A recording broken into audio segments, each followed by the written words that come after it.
Doctor Megha, मेरा सवाल आपसे कि एनजीओ से आप कई जुड़ी हुई हैं, अलग अलग कम्युनिटीज़ और युवा लड़कियों से आप मिलती रहती हैं, तो डव की जो सेल्फ एस्टीम प्रोजेक्ट का क्या कुछ असर दिखा है?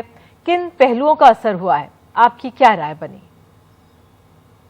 आई थिंक सबसे बेहतरीन बिहेवियरल नज होता है उन लोगों के साथ वक्त बिताना जो आपको एक्सेप्ट करते हैं फॉर हु यू आर, जो आपको जज नहीं करते based on the way you look और सारे दिन आप में खामियां नहीं निकालते। तो इन तरह के लोगों के साथ रहना, और मुझे लगता है कि खुद के साथ अपने आप को किन्हीं कुछ तरह के प्रॉम्प्ट्स या रिमाइंडर्स देना जिनमें पॉजिटिव मैसेजेस एम्बेडेड हो।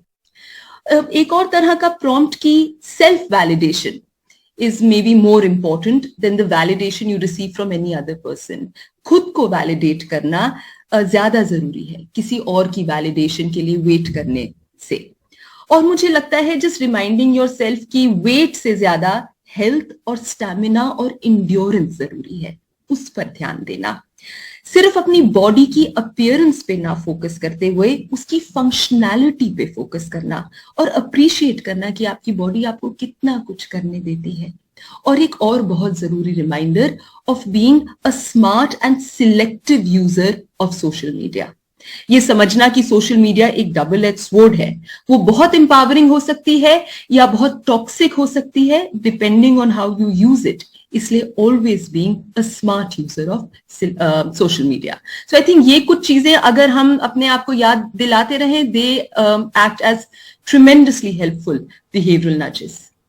बिल्कुल, आपने कहा कि सोशल मीडिया का स्मार्ट यूजर होना चाहिए।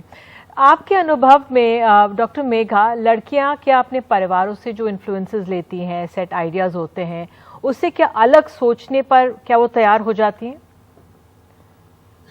मैंने ये देखा है कि जब मैंने वर्कशॉप्स करी हैं, बहुत रिसेप्टिविटी है बच्चियों में फॉर इवन आइडियाज जो बिल्कुल ऑपोजिट हैं of what they have heard at home, खासकर अपने एक्सटेंडेड फैमिली मेंबर से। शायद बच्चियों ने हमेशा ये सुना हो कि गोरा होना बहुत जरूरी है, पतला होना बहुत जरूरी है, बट जब हम उनको alternative conceptions of beauty present करते हैं, जब हम अंदरूनी सुंदरता की बात करते हैं, बच्चियां बहुत रिसेप्टिव होती हैं इन चीजों की तरफ। It's almost like they are ready to break free of these old outdated notions of beauty, और वो बहुत रिसेप्टिव हैं टू द आइडिया कि ब्यूटी एक चेकलिस्ट में रिड्यूस नहीं करी जा सकती। एंड आई थिंक ये सारी रिसेप्टिविटी जो है उनके यूथ से ही आती है, because when you are young आप ज्यादा रिसेप्टिव होते हैं नई चीजों की तरफ। And I think also young people are smart, वो आसपास की दुनिया को ऑब्जर्व करते हैं, वो आसपास की दुनिया की कॉम्प्लेक्सिटी को देखते हैं और समझते हैं that just a good appearance doesn't amount to a good life. आपको बहुत कुछ करना पड़ता है to create a good life. सिर्फ सुंदर लगने से आपकी ड्रीम्स नहीं अचीव हो जाती।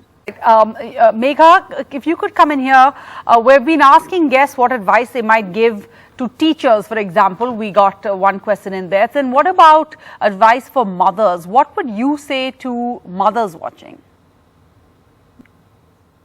So I have to, first of all, I think say two things.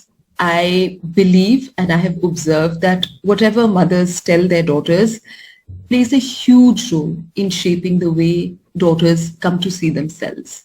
And while I'm saying that, I also want to acknowledge that the role that fathers play is extremely critical as well. However, I'll focus on mothers for the moment. I think the first thing that mothers can do is have conversations with their daughters about appearance ideals, about artificial beauty, and alerting their daughters that as young women, their bodies will constantly be scrutinized and commented on.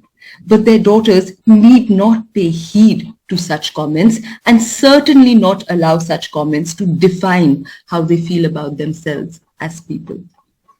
The second thing for us to remember is that a lot of young women, when they judge themselves, are using this particular parameter of whether I am meeting societal notions of beauty.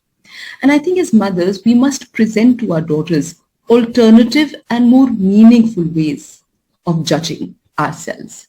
For example, instead of worrying about, do I look okay? Do I look good enough? A young person can probably ask that, am I doing enough for my community? Or a person can probably ask, am I being fair and kind in my dealing with other people? I think those are far healthier parameters for self-evaluation rather than, am I looking beautiful enough?